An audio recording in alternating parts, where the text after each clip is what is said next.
We got her running just a little bit.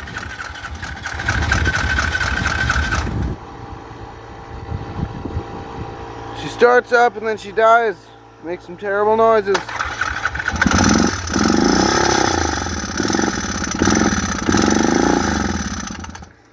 Pour some gas down the intake and she'll go a little bit.